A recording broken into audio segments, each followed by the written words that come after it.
बड़े शिखर तक का सफर तय करने वाले देश के प्रधानमंत्री नरेंद्र मोदी आज के डेट में एक ऐसी प्रभावशाली शख्सियत है जिनके प्रशंसक और आलोचक दोनों ही बड़ी तादाद में हैं।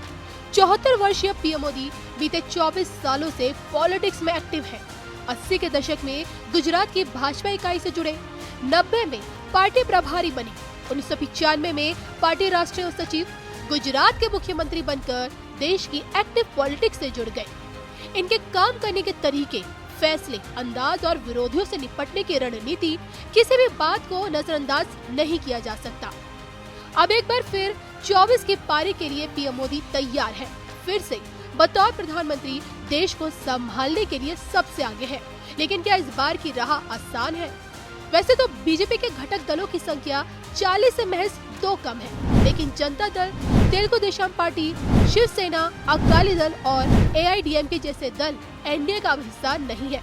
और ऐसे में 24 के चुनाव में क्या इन क्षेत्रीय पार्टियों की वापसी एनडीए में हो सकेगी? 2024 के रण में कितनी पार्टियों का साथ पीएम मोदी को मिलेगा? इसको लेकर 19 चुनाव से पहले देवभूमि हिमाचल के हाटू मंदिर से विश्व विख्यात सुदर्शन चक्र ज्योतिषाचार्य श्री सन्मित अशोका जी ने क्या भविष्यवाणी की? देखिए सिर्फ धर्म ज्ञान पर। 1984 के इलेक्शन को हम अगर डिस्कस करते हैं तो वहाँ पे माननीय राजीव गांधी जी ने आरएसएस की हेल्प ली थी, क्योंकि मुद्दा राष्ट्रवाद का था। पाकिस्तान को अलग करने की, पाकिस्तान का खालिस्तान बनाने की एक मुहिम चली थी। उस मुहिम के अगेंस्ट आरएसएस ने आपका कांग्रेस को पूरा साथ दिया, क्योंकि मुद्दा राष्ट्रवाद का था। अब वही चीज़ देखिए, माहौल बिल्कुल वैसा है। आतंकवाद चरम सीमा पर है, आतंकवादी ताकतें और हमारा पड़ोसी देश पाकिस्तान, अब पड़ोसी तो नहीं, उसको शत्रु बोलेंगे, शत्रु देश पाकिस्तान कश्मीर को किसी भी तरीके से भारत से अलग करने के लिए पूरी कोशिश कर रहा है, जो उसके बूते में कहीं पे भी नहीं है। लेकिन मुद्दा बिल्कुल वही है, सिचुएशन बिल्कुल वही है। और उस टाइम तो आरएसएस ने स्पेशली राष्ट्रवाद के नाम पे कांग्रेस को सहायता की थी। लेकिन अब आरएसएस, बीजेपी और राष्ट्रवादी पार्टियां प्लस जो स्टम्प ऑपोजिशन है, उसमें राष्ट्रवादी मानसिकता के जितने भी नेता हैं, यूथ और पुराने, वो एक एक करके अपोजिशन से बीजेपी को ज्वाइन करेंगे। एक राष्ट्रवाद की मुहिम के तहत ये एक लास्ट मौका होगा उनके लिए, क्योंकि आगे जो है अपोजिशन जो है बिल्कुल छितर बितर हो जाएगी। जो आपकी इसकी भविष्यवाणी मैंने 2014 में ही की थी कि रीजनल पार्टीज जो हैं उनका कोई अस्तित्व नहीं रहेगा। आप देखिएगा 19 तक आते आते रीजनल पार्टी जो है उनका कोई अस्तित्व नहीं है। चाहे आप सपा है, चाहे बसपा है, चाहे आपका एक टीएमसी बची हुई है, तो टीएमसी का भी कहीं पे अस्तित्व नज़र नहीं आ रहा है। और टीडीपी जब से बीजेपी से अलग हुई है, उसका भी कहीं अस्तित्व नहीं है। एआईएडीएमके और डीएमके जो हैं ये अस्तित्व में हैं, लेकिन ये भी 19 से 24 के बीच में कहीं जा तो वहाँ के जो स्टॉलवर्ड्स नेता हैं वो राष्ट्रवाद के तहत बीजेपी को ज्वाइन करेंगे और उसके तहत आपका बीजेपी को, एनडीए को बहुत बड़ी सफलता मिलेगी। देखिए, करंट में बीजेपी की जो मेंबरशिप ड्राइव थी, उसमें बीजेपी ने 7 करोड़ नए मेंबर्स ऐड किए। इस टाइम इनके पास 18 करोड़ टोटल मेंबर्स हैं बीजेपी के। 1984 के इलेक्शन में पोजीशन ये थी कि इंडियन नेशनल कांग्रेस को 11.65 करोड़ टोटल वोट मिले थे। बीजेपी के पास इस टाइम टोटल जो इनके जो कंफर्म मेंबर्स हैं वो 18 करोड़ हो चुके हैं।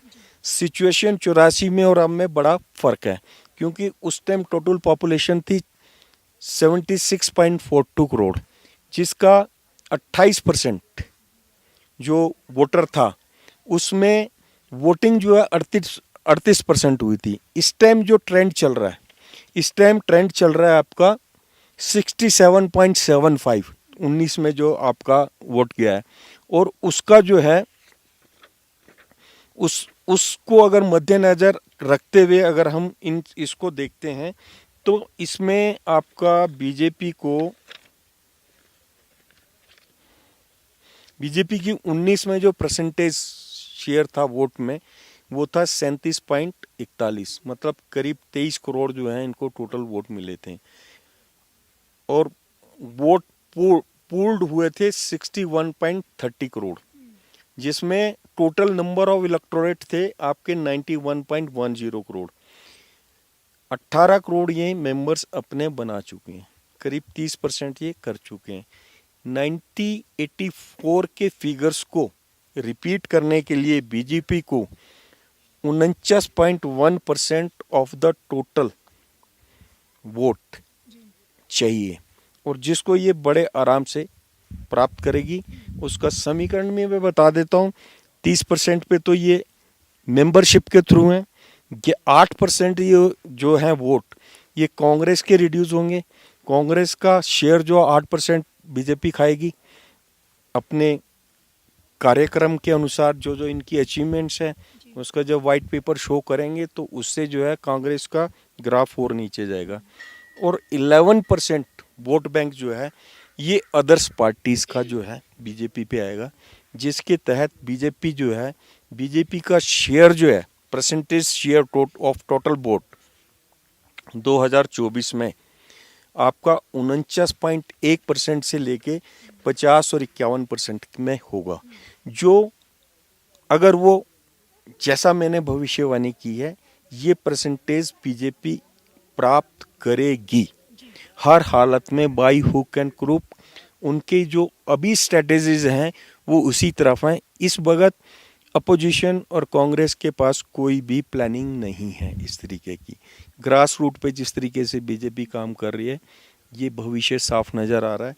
तो उसके तहत बीजेपी जो है 2024 में आपका जो है 418 का आंकड़ा प्राप्त करेगी। 418 में +-5, कांग्रेस 9 +-7, और अदर्स जो हैं 128 सीट, अदर्स को 128 सीट बनेंगी। जिस तरीके से 14 से आपका पास जो है opposition party 10% of the total seat भी नहीं ले सकी, तो उनके पास अपोजिशन लीडर की को भी क्वालिफाई नहीं कर पाए थे। 24 से बेहतर आपका 2019 में हुआ है। 2019 में पार्टी का शेयर एनडीए जो है और भारी बहुमत से आ गया, और उसमें जो है कंसिस्टेंटली बीजेपी ने ग्रो किया 282 से 303, और अब जो है एनडीए जो है 418 का आंकड़ा पार करेगी। 1984 का जो हाईएस्ट नंबर है वो 415 है। इस बार जो है 2024 के इलेक्शन में बीजेपी और उनकी सहयोगी पार्टियां 418 का आंकड़ा क्रॉस करेंगी, जो भूतो न भविष्यति। और इसमें मुद्दा राष्ट्रवाद रहेगा। 2019 का मुद्दा था कांग्रेस विहीन भारत, लेकिन 2024 का मुद्दा होगा आतंकवाद विहीन भारत।